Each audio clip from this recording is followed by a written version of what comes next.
The Netherlands is becoming a dystopia? That just can't be true. I'm sorry, but the Netherlands is like number 5 happiest country on earth. A dystopia? They've got like stability. Is it drugs? On December 12th, 2025, a report was released. It was written by the former CEO of ASML, the most important company. You need a little misery? It's so funny you say that because I saw it was a thing of like different expats to different countries talking about their experience. And in the Netherlands, they said, yeah, the country's great, but it is really boring. Like I moved here because I wanted like a stability and quality of life, but then I got here and it was like, once I got it, I realized it was like nothing's going on. It was like really, it was so like, it's just boring. You need something going on. I need a little bit of, it's just dull, slow living. In Europe. The CEO was asked to research the Dutch economy and find out how its future is looking. And his answer was, it's not looking too hot. U zegt onze welvaart is in het geding. En dan hebben we het dus niet alleen over bedrijven, maar eigenlijk over ons allemaal. Wat we met z'n allen verdienen. Hoe urgent is dat? Ik denk heel urgent. A nation is sleepwalking into stagnation. A welfare state that will no longer pay for itself. Geopolitical threats it's powerless against. Bills and taxes that are already high. But if the country's growth continues to decline, the Netherlands will either have to raise taxes or cut important services. This is every country. This is the story of a terrible thing happening in the Netherlands. It's a story of one of the most important reports in recent Dutch history. And it's a report about why the Netherlands is slowly dying. We are having a serious problem. I am Swedish and I hate Dutch people. 2024. Well, they have an enemy to the north then. I guess that's part of the problem, is they've got enemies all around. The former president of the European Central Bank is presenting a report on European competitiveness. And the situation doesn't look great. We have said many times that growth has been slowing down for a long time in Europe. Economically, Europe has been lagging behind America for decades, and that gap is widening. But now we cannot ignore it any longer. Now conditions have changed. Mario Draghi sends shockwaves throughout the EU. Okay. World trade is slowing. China is actually slowing very much, but it's become much less open to us, and actually it's competing with us in global markets on all accounts. For years, Europe's economy has been growing more slowly, but that was mostly fine. There were only a few small problems. We've lost our main supplier of cheap energy, Russia. American tech companies took over the world, while Europe became dependent on them. There will be 2 million workers disappearing from the labor market every year. Aging? So, now more than ever, we have to lean on productivity, but productivity is weak. It's very weak. And the productivity gap grew. But this was mostly fine. Europe is different. Its strength isn't growth at all costs, it's stability. Sure, Americans have big phones, big guns, big cars, and more disposable income. And big hamburgers. But Europeans have security, a lower salary, but not fired as easily, an imperfect but actually functioning healthcare system. True. We have strong education, we have a healthcare system that works. As I said, we have good welfare system, and then we have lots of specific strengths, talent. Walkable urbanism, terraces where they can drink real beer, not Budweiser, and eat coq au vin. True. There's some higher taxes, but egalitarianism is a virtue. Money isn't everything, until it is. Countries go broke gradually, and then all at once. Due to an aging population, European spending on pensions and healthcare is set to explode.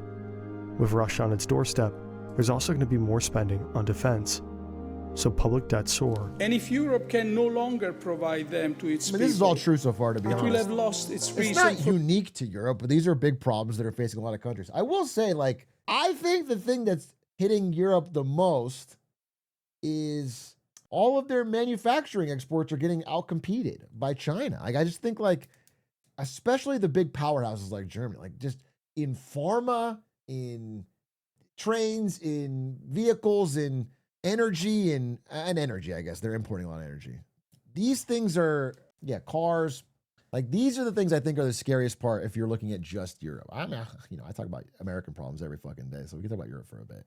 I think they're just getting kind of squoze. Greece chose austerity and lost a generation to immigration. Turkey chose inflation and wiped out middle-class savings. Argentina defaulted, and it still hasn't recovered. If you have growth, future taxes can keep pace with future spending, but Dutch and European growth is declining. Like trying to squeeze a juiced-out orange, slowly. You know who's fucking killing it in Europe, though? At least on growth, is Poland. I was talking with a European guy, actually, at my table at the finance conference, and he was telling me about Polish growth rates are crazy. They're doing really well, man. They're like, in fact, I was also researching stuff about the games industry, and like, there's just these massive games layoffs in California and in Montreal, traditional gaming superpowers, these two areas. And like, there's a huge growth in Poland. Tons of the games industry is moving to Poland. A lot of work is being outsourced to Poland, and Switzerland is pissed. Well, that's another thing. The guy talked about, the guy was Swiss.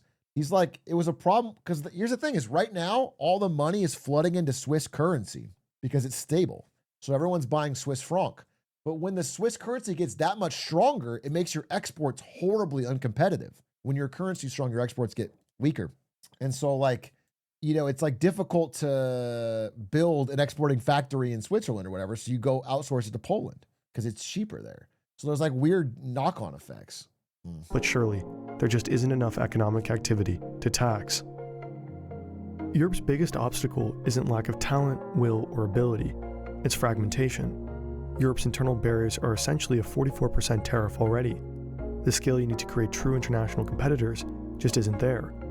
The US doesn't need to be a good market, it's simply a bigger one. For sure. If Europe wants to stay competitive, we need to support European classes. Innovators, which is why I'm excited to be sponsored by Odoo. It's an all.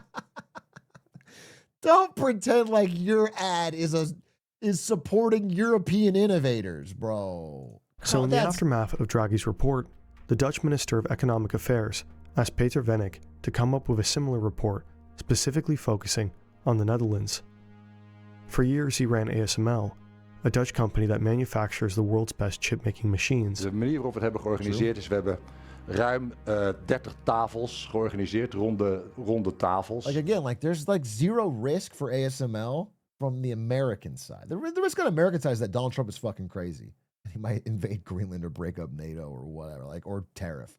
That's the risk on the American side. But there's not a risk of like ASML getting replaced. It's just part of that supply chain. They're going to use it.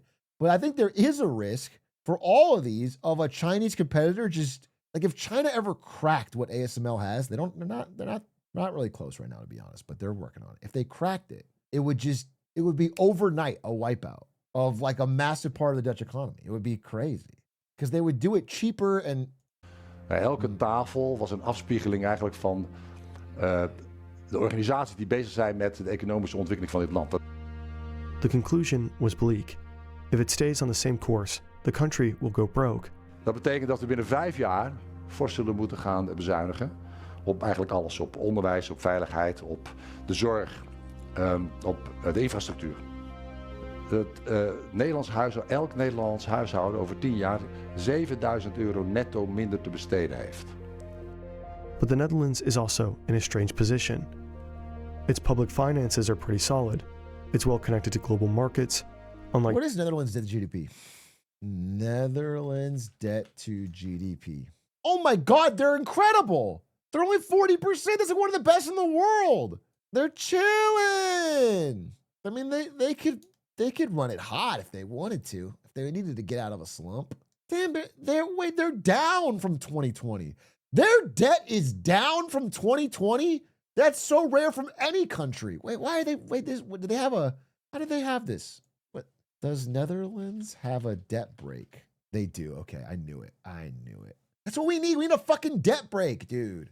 Germany, it doesn't depend on energy-intensive heavy industry and doesn't have China knocking. It doesn't share France's luxury boomer benefits approach to budget. Was a debt break? No, break like a car break. BRAKE. It's like a rule that caps the amount of debt you can take on, and you need like a massive supermajority to change it or extend it. So yeah, it's like a debt ceiling we have here, but not a joke. Not a joke, like a serious one. And it's like, and you can't get around it very easily. Because right now there's just no incentive for anybody to make a hard choice ever. That takes from the young, and with ASML, it has an international technological niche and more leverage than most EU countries. But the Netherlands does have a few problems that set it apart. Maar wat mij duidelijk is geworden in die 30 ronde tafels, is dat die ideeën er wel zijn. Daar ga ik straks wat dieper op in. Maar het gaat niet gebeuren. God created the world, but the Dutch made the Netherlands. Unlike France, Germany, or the US, it's always been shaped by one unique constraint. It doesn't have enough land. Half the country is farmland. Around 12% of space in the Netherlands is covered by man-made surfaces, nearly 3 times the European average. Okay. It's one of the most densely populated countries in the world.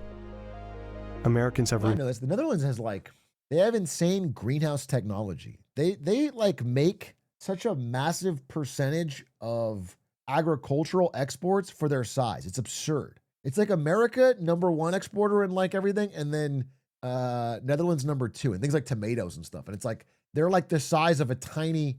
They've crammed so much into such a small space. But in the Netherlands, every square meter is a zero-sum game.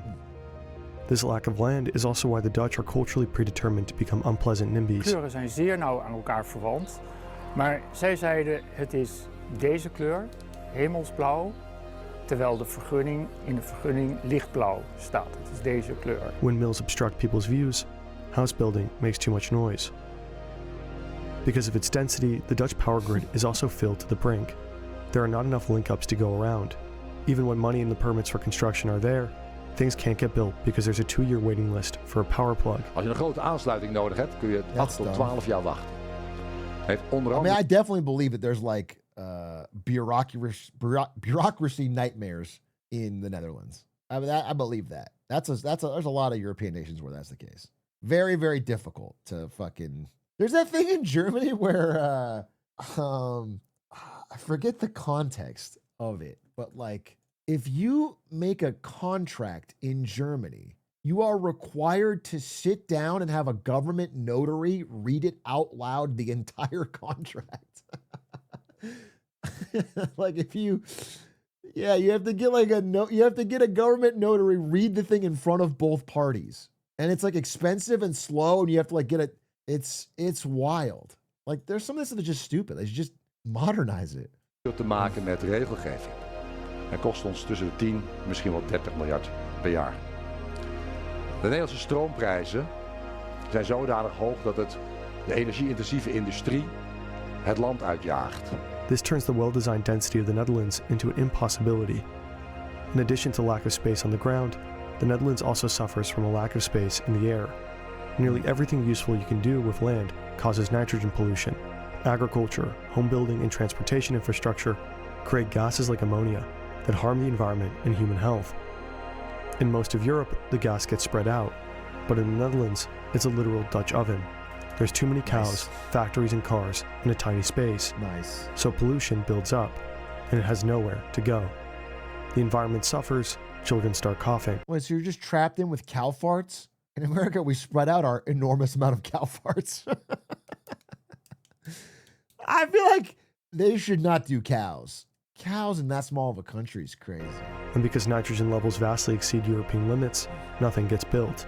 The permits for everything are illegal. De vergunningsprocedures in Nederland duren op zijn gunstigste geval maanden, maar vaak... I wouldn't call any of this a dystopia, by the way. Once I've saw their debt to GDP, I'm not super convinced in this video. I mean, I agree these are all problems. These are problems in many countries in developed Western Europe. These are problems of aging society, bureaucracy. They're a bit behind on tech. These are and the huge rise of China as a manufacturing competitor because they've been kind of untouched in all these high-end areas for a long time. These are all real threats to Europe, 100%, but I wouldn't Dystopia's pushing it. Jaren. En dat houdt bijvoorbeeld de uitbouw van de infrastructuur tegen. Elders in andere landen gaat het veel sneller. En kijk dan eenmaal naar het stikstofslot. Het stikstofslot kost ons tot 2030 ongeveer 30 miljard euro omzet. Ik denk dat 2/3 van alle investeringsvoorstellen om de energietransitie te doen gewoon stilvallen. Dus vanwege regelgeving. We kunnen niet verder. A common sense solution to this problem would involve making some difficult trade-offs. Maybe less cows, more housing, but that tends to be more controversial than you'd think. The lack of space exasperates problems that are faced by everyone in Europe. Yeah, you For gotta go less decades, like cows. other European countries, the Dutch economy grew simply by putting more people to work. Baby boomers and women entered the labor market. People came in from abroad. There were plenty of hands. Building and growing the economy was easy. While the number of workers increased, each worker's productivity also went up. Mass education meant they worked more efficiently, creating more value per worker. Because both the numbers of workers and the value created per worker increased, the economy boomed. Yeah. But this is now changing. In the past 20 years, 2/3 of economic growth have come from a larger labor force, and not from growing productivity. The classic way to increase productivity is through education. Despite the Netherlands being a well-educated country, Dutch school performance has been dipping for years. Maar als we kijken naar de prestaties Again, this in is het everybody. onderwijs, die dalen al 20 jaar. We This zitten is onder het phones. gemiddelde van de Oh, they're OESO. below the OECD average? That's actually pretty En terrible. als je kijkt naar de zogenaamde PISA-scores, dat zijn scores voor de basisvaardigheden in taal en in wiskunde en in dus natuurkunde, dan is dat geen dalende trend. Dat is een trend dat lijkt op een ingestorte grafiek.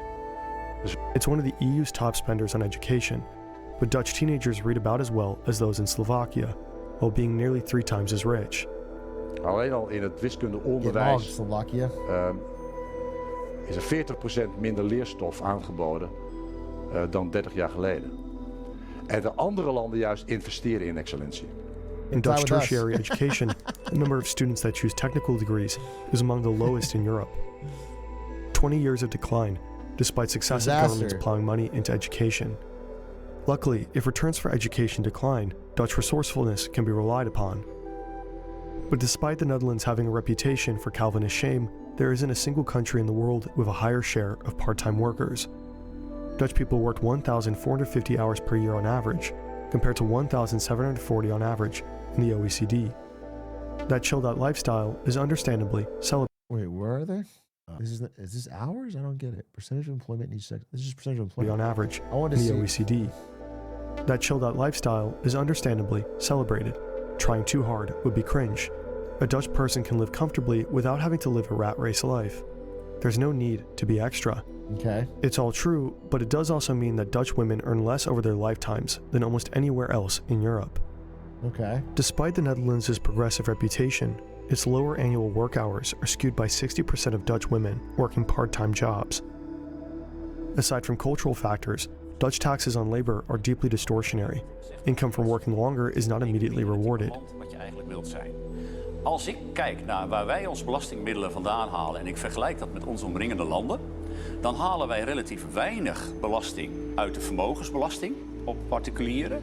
Dan halen wij relatief veel belasting, maar ja, het geld moet gewoon worden opgehaald, uit de inkomstenbelasting. Dus je zou kunnen zeggen dat wij meer dan andere landen een soort renteniers-economie aan het worden zijn. Terwijl wij eigenlijk de hardwerkende Nederlander daarvoor laten betalen met hogere tarieven inkomstenbelasting. But in a time of labor market shortages, these incentives matter. The government is spending millions on recruitment campaigns to train more hospital workers, while the average Dutch nurse works 26 hours per week. If all part-time nurses were to work an extra day, that would create the equivalent of 11,000 extra full-time nurses. This would almost solve the entire shortage, and the average nurse still wouldn't be What is this? I work at ASML in the US, and the Dutch guys laugh at us all the time when they visit. My 2-week vacation was laughed at. This is so fucking relatable.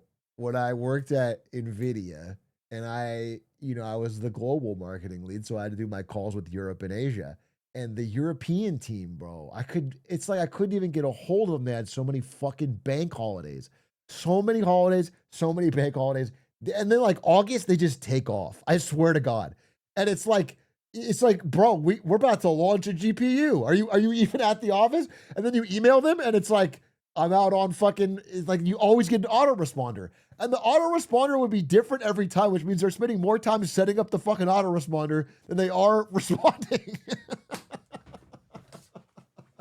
It's crazy. It was crazy, bro. It's actually frustrating to work with at times. And then I don't know. I mean, it's like, you know, they're enjoying life. What do you? I'm not fucking mad about it, especially now that I try to do that myself. But I remember I'd get mad because we had to do we launched something.